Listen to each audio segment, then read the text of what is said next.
Ethan Cole sat at his kitchen table, staring at the confirmation email on his laptop screen. The subject line glowed like a beacon. Student loan, final payment received. He leaned back in his chair and exhaled for what felt like the first time in 20 years.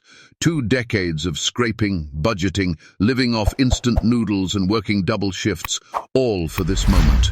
The weight of debt that had pressed against his chest since his early 20s was gone. Or at least, it should have been.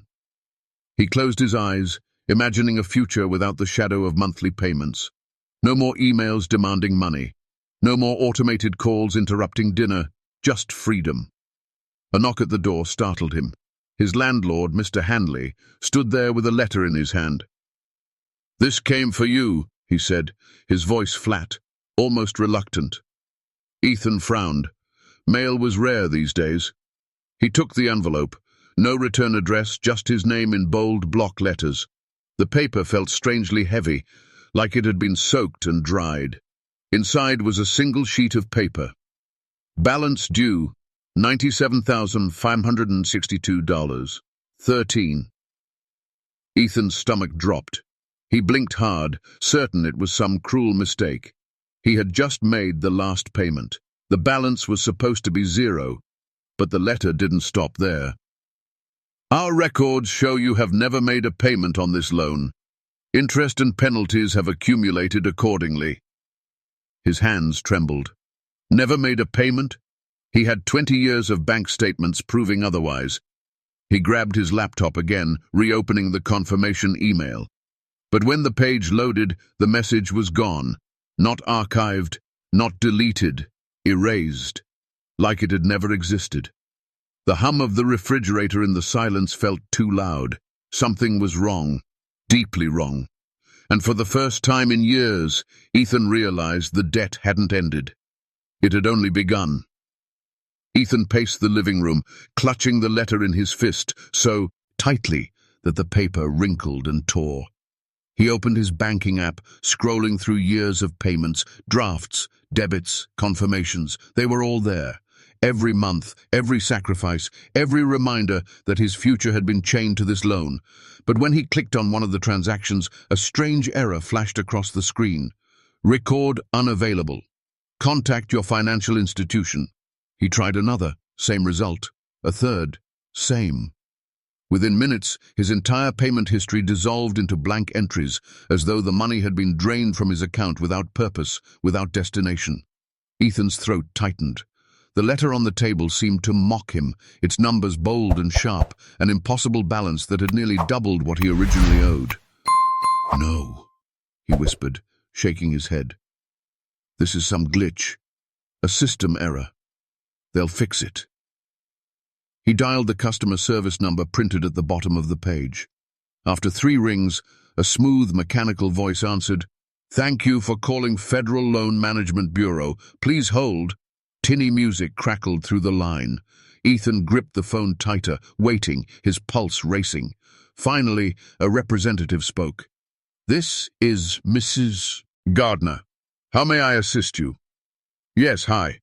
There's been a mistake. I just paid off my loan. I received confirmation this morning, but then I got a letter saying I owe nearly $100,000, and now my payment records are—" "Mr. Cole," the woman interrupted, her tone calm but unnervingly certain. "Our system shows no record of you ever making a payment." Ethan froze. "That's not possible. I've been paying for 20 years. I have records." "Do you?" she asked, the words too sharp, too deliberate. Ethan glanced back at his laptop, where his payment history had been reduced to nothing more than error messages. His voice faltered. "Yes, I did." "I understand your frustration," Ms. Gardner continued, "but unless you can provide verifiable documentation, the balance remains due. Failure to comply will result in legal action." "But I just—" Click. The line went dead. Ethan stared at the phone, his heart thudding against his ribs. Something was wrong. Not just a clerical mistake. Something darker. Something intentional. He went to his filing cabinet, yanking open drawers, pulling out folders stuffed with papers. Receipts, tax forms, loan statements. But when he spread them across the table, his horror deepened. The payment records were missing, every folder, every box. It was as if someone had come into his apartment and stripped away 2 decades of proof. Outside, a car engine idled. Ethan crept to the window, pulling the curtain back just enough to peek through. A black sedan sat across the street, its windows tinted too dark to see inside. And though it was nearly midnight, the car didn't move. It was waiting. Ethan barely slept. Each time he closed his eyes, the numbers from the letter burned in his mind. $97,562. 13. Each time he drifted into half-consciousness, he thought he heard the low purr of that sedan's engine outside his building. By morning, the car was gone. His apartment looked like a war zone, papers strewn everywhere, drawers overturned in his frantic search. He made coffee with shaking hands and sat at his laptop. If the loan servicer wouldn't listen, maybe an attorney could. He Googled, "student loan fraud lawyer near me." Dozens of names popped up. He clicked the first, a firm called Harper Boyd. The receptionist sounded polite, almost relieved to hear from him. "Yes, Mr. Cole, we specialize in loan disputes. Bring whatever documents you have. We'll take your case." Finally, a lifeline. Ethan gathered what little evidence remained: his original promissory note, some scattered statements, copies of tax filings that referenced the loan. He placed them neatly in a folder and took the train across town. The law office was on the 12th floor of a steel and glass tower. Ethan stepped into the polished lobby, the faint smell of lemon cleaner in the air, and gave his name at the desk. The receptionist frowned. "I'm sorry, sir. We have no record of your appointment." "What? I spoke to someone an hour ago." "I don't know who you spoke with, but no attorney here is taking on new clients." Ethan's stomach churned. "Listen, this is life or death. Can I at least—" "Sir." Her voice was firm now. "Leave, please." Behind her, the office doors opened. For a split second, Ethan thought he saw a man in a dark suit watching him. The man's face was shadowed, but Ethan felt the weight of his stare before the door shut again. He left, heart pounding. On the sidewalk, he tried another firm, then another. At each, the story was the same. Either they had no record of his call, or the attorney who had agreed to meet him was unavailable. By late afternoon, his folder felt heavier in his arms, though it was thinning with each visit. At the last office, a shabby storefront practice above a pawn shop, the lawyer, a weary man with nicotine-stained fingers, actually agreed to take a look. He flipped through Ethan's papers, muttering under his breath. "Strange. These look real enough. You definitely paid. There's a case here." Relief washed over Ethan. Finally. But then the lawyer's face drained of color. He shut the folder, slid it back across the desk, and stood abruptly. "I can't represent you." "What? Why not?" The man's eyes darted to the office window. Outside, a black sedan had parked across the street. "I'm sorry, Mr. Cole," the lawyer whispered, already ushering him toward the door. "You shouldn't have come here. Forget the loan. Pay it. Whatever it takes. Do not fight them." The door slammed in Ethan's face. Across the street, the sedan's driver's side window rolled down just enough for Ethan to glimpse a pale, expressionless face staring at him. Not blinking, not moving, waiting. By the next morning, Ethan's nerves felt raw, as if every sound in his apartment was a warning. The creak of pipes in the walls, the shuffle of footsteps in the hallway, the constant buzzing of his phone with unknown caller flashing across the screen. He ignored them all. Instead, he searched obsessively for another lawyer. If one man had almost agreed to help, maybe another would. He found Marta Raines, a solo practitioner known for taking on impossible cases. Her office was tucked into a brick building downtown, and when Ethan arrived, she greeted him with a firm handshake and sharp eyes that seemed to read him inside out. "I've seen this before," she said after scanning his documents. "Files erased, payments lost, balances inflated. Not often.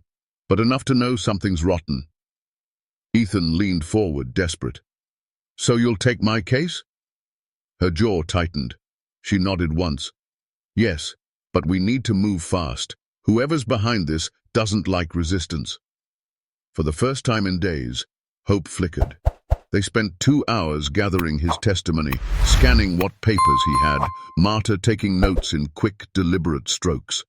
By the time Ethan left, she promised to draft a motion by the end of the week. That night, Ethan slept a little easier, until his phone rang at 2:17 a.m.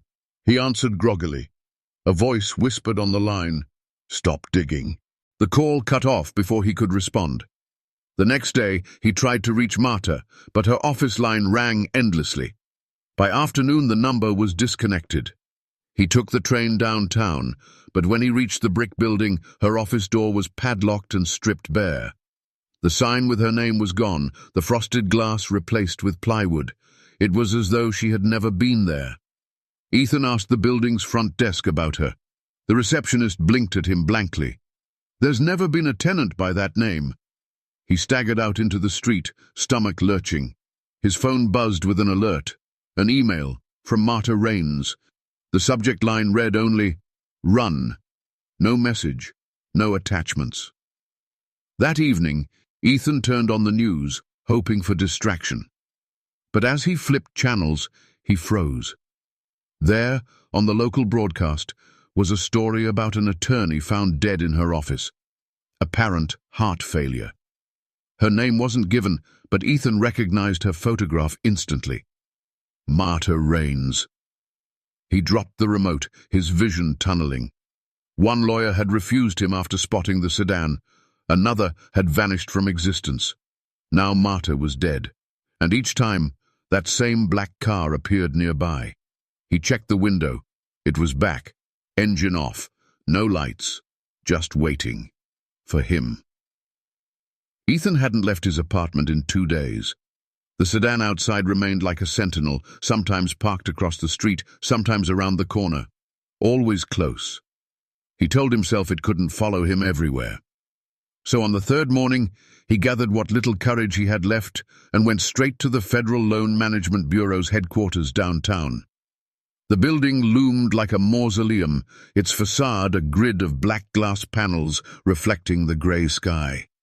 Inside, the air smelled faintly metallic, like old coins. He approached the front desk. "My name is Ethan Cole. I need to speak with someone about my account. There's been a serious mistake." The clerk, a woman with colorless hair pulled too tight, gave him a thin smile. "Of course, Mr. Cole, we've been expecting you." Ethan froze. "Expecting me?" Without answering, she slid a clipboard across the counter. "Sign here." The paper listed only his name, his social security number, and a line for his signature. No explanation, no details. He pushed it back. "I'm not signing anything until I speak to someone in charge." Her smile didn't falter. "You already have." Before he could protest, 2 men in identical dark suits appeared at his sides. They didn't touch him, but their presence was suffocating, their silence louder than words. They escorted him through a labyrinth of corridors, down an elevator that rattled as though it hadn't been serviced in decades, and into a windowless office where the fluorescent lights flickered like a dying pulse. Behind the desk sat a man in a grey suit, face pale, eyes watery and unblinking. His nameplate read simply, "Director." "Mr. Cole," the man said softly, "your balance is due." Ethan slammed his folder onto the desk. "This is fraud. I paid every cent. I have proof." The director opened the folder with delicate fingers. The papers inside were blank. Every statement, every receipt, every scrap of evidence, gone. Ethan's breath caught. "No. No, they weren't like this. You switched them." The director folded his hands. "Mr. Cole, you borrowed more than money. You borrowed time, years of it, and time always collects its debt." Ethan stared, uncomprehending. "What the hell are you talking about?" The man leaned forward. His pupils seemed to expand, swallowing the whites of his eyes. Your payments were never financial. They were years, decades. We allowed you to live. Now the ledger is unbalanced. A chill crawled down Ethan's spine. His mouth went dry. You're insane. The director's smile was small, almost pitying. Look around, Mr. Cole. No one will help you. Those who try vanish because their names are erased from the account. That is the cost of interfering with the Bureau. Ethan stumbled backward. This isn't real. But when he looked down, he noticed the skin on his hands. The faintest wrinkles had deepened overnight. His fingernails had grown brittle, yellowed at the edges. Time was already being collected. The director slid a new contract across the desk. Sign, and we will restructure your loan. 20 more years. Manageable payments. Otherwise... He didn't finish. He didn't need to. The overhead lights flickered once, then steadied. In that brief darkness, Ethan thought he saw the shadows in the room lean toward him, hungry. He bolted from the office, shoving past the silent men in suits, sprinting down the corridors until he burst into daylight. But outside, the city looked off. The skyscrapers loomed at angles they shouldn't. The people on the sidewalk moved in jerky, unnatural rhythms, as if slightly out of sync. And everywhere, reflected in windows, in puddles, in the black sheen of parked cars, he saw the numbers. $97,562. 13 following him. Ethan staggered through the city, each step heavier than the last. His body ached in ways it never had before, knees stiff, lower back throbbing, a fog settling behind his eyes. It wasn't just stress, it was age. Time was slipping from him. He ducked into a diner, the bell over the door jingling too cheerfully against his dread. Inside, the air smelled of burnt coffee and grease. A waitress with tired eyes brought him a cup before he even ordered. "You look like you've seen the collector," she said flatly. Ethan's head snapped up. "What did you say?" She shrugged. "Happens sometimes. Folks who sign the wrong papers. They think they're just borrowing money, but—" She trailed off, pouring more coffee. "But what?" Ethan demanded. The waitress glanced around nervously, then leaned in. "Debt's older than banks, older than governments. It's the first contract humanity ever made. You don't pay with dollars, you pay with years, with pieces of yourself, and when you run out—" She drew her finger across her throat. Ethan's mouth went dry. "How do you know this?" The woman's eyes darted to the window. A black sedan rolled slowly past. She stepped back, her face closing like a locked door. "I shouldn't have said anything. Forget it." Ethan stood, slapping cash on the table. He rushed out, but the street felt wrong again. The people's faces blurred when he tried to look at them directly. Billboards displayed not ads, but his debt balance, digits writhing like living things. $97,562. 13 everywhere. He stumbled into a side street, clutching his chest. His heartbeat felt sluggish, irregular. He collapsed against a brick wall, gasping. For a moment, he thought he saw shadows crawling across the pavement, reaching toward him like hands. "Mr. Cole!" The voice came from above. A man stood at the mouth of the alley, wearing the same grey suit as the director's silent escorts. His face was featureless, smooth skin where eyes and mouth should have been. "Your loan is overdue," the faceless man intoned. Ethan scrambled backward. "Stay away from me!" The man tilted his head. "You borrowed. You lived. Now you must return what was given." "I paid," Ethan shouted, voice breaking. 20 years I paid every month." The faceless man stepped closer. "And yet, you remain alive." The shadows surged. Ethan bolted from the alley, lungs burning, until he collapsed on the steps of the public library. He pushed inside, desperate for shelter. The librarian looked up from her desk. Her face, blessedly normal, softened at his state. "Sir, are you all right?" Ethan shook his head. "I need information. Anything about cursed loans. Debt that steals years." She frowned, then led him to the archives in the basement. The air grew colder the deeper they went, the fluorescent lights flickering. She pulled a dusty leather tome from the shelves, older than the building itself. "This isn't in our catalogue," she whispered, handing it to him. Ethan opened the book. Inside were accounts written in shaky hands, stories of men and women across centuries, each one describing the same thing, a loan that never ended. Always different lenders, always the same outcome. At the end of the book, one entry made his blood run cold. Ethan Cole, 2003. Balance. 97, John Fandrand, $62. 13. The ink was still wet. He dropped the book, heart hammering. When he looked back up, the librarian was gone. The basement was empty, and from the shadows between the shelves, he heard the soft shuffle of footsteps, coming closer. The library basement was silent, but for the whisper of turning pages. Pages that no longer existed in Ethan's hands. The ledger he'd dropped was gone, swallowed by the shadows. The footsteps grew louder, measured, patient. "Mr. Cole," a familiar voice said. From the darkness emerged the director. His grey suit was immaculate, though his skin looked looser now, stretched over his bones like parchment. Behind him, the faceless man lingered, and others appeared. Shadows in suits, surrounding Ethan in a tightening circle. Ethan's throat constricted. "Why me? Why erase everything? I did what you asked. I paid." The director tilted his head, almost pitying. "You misunderstand.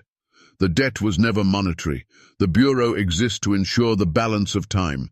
Every day you lived after signing that contract was a borrowed day. Every laugh, every breath, every small mercy. Your payments were but interest." "No!" Ethan shook his head violently. "No, I worked for those years. I earned them." The director's voice softened, almost like a father's. "No one earns time, Mr. Cole. It is all borrowed. And now your loan has matured." Ethan's knees buckled. His hands shook as he stared at them, skin sagging, veins raised, nails cracked. His reflection in the metal filing cabinet nearby showed a man decades older than he had been that morning. The director placed a pen and contract on the table that seemed to materialize from the shadows. "Renewal is possible. 20 more years, smaller installments. We are not without mercy." Ethan stared at the paper. His name was already written at the bottom, waiting only for his signature. But then he thought of Marta Raines, of the lawyers who vanished, of the waitress who risked whispering the truth. They hadn't signed again. They hadn't renewed. And they were gone. "No," he croaked, voice raw. "I won't." The director's expression didn't change, but the shadows seemed to ripple in disappointment. Then the account must be settled in full. The faceless men closed in. Ethan backed away, stumbling against a shelf. His breath came ragged. "Take the debt, then. Take the years, but I won't give you another contract." The director rose. For the first time, his smile faltered. "So be it." The lights flickered once, twice, then went black. In the pitch dark, Ethan felt something cold and immense coil around him, invisible hands gripping his chest, squeezing the air from his lungs. His heart stuttered, slowed. Memories bled away. College days, first jobs, long-forgotten laughter. The last sound he heard was the scratching of a pen signing his name in the dark, but it wasn't his hand holding it.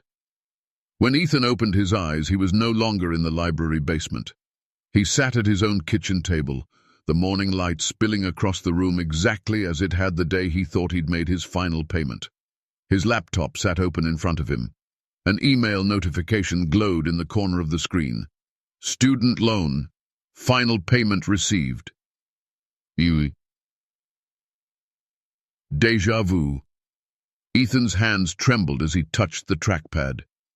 The message was there, bright, real, undeniable. For a moment, hope bloomed. Maybe it had all been a nightmare. Then came the knock at the door. He rose on shaking legs and opened it. Mr. Hanley, the landlord, stood there holding a letter. "This came for you," he said, voice flat, reluctant. Ethan's chest tightened. The envelope was heavy, the ink too dark. He tore it open. "Balance due, 97,562. 13. His scream caught in his throat. Behind Mr. Hanley, the black sedan idled at the curb. Inside, pale faces watched silently. Ethan dropped the letter. He looked back at his laptop. The email notification flickered once, then vanished. The inbox was blank, just as before. And he understood finally that this was the payment. The cycle itself. His life trapped in endless installments. 20 years stolen, 20 more offered, again and again. There was no exit, only renewal. The refrigerator hummed, the same sound that had startled him days ago. The world outside the window looked normal, ordinary. But if he stared too long, the illusion slipped. People on these. A street walked in stiff, jerking rhythms, like marionettes tugged by unseen strings. Billboards flashed not ads, but numbers, balances, debts, all glowing like brands across reality. Not just his, everyone's. The waitress's words echoed in his mind. Debt is older than banks, older than governments. He saw it now. The bureau wasn't just an office. It was the engine of the world. Every life a loan, every breath borrowed, every death a final payment. And Ethan Cole was only another name in the ledger. The phone rang, its shrill tone piercing the silence. He answered without meaning to, the receiver cold against his ear. A smooth, mechanical voice spoke. "Mr. Cole, thank you for your compliance. Your account has been renewed." Click. The line went dead. Outside, the black sedan pulled away from the curb, its taillights glowing red in the morning sun. Waiting for the next debtor.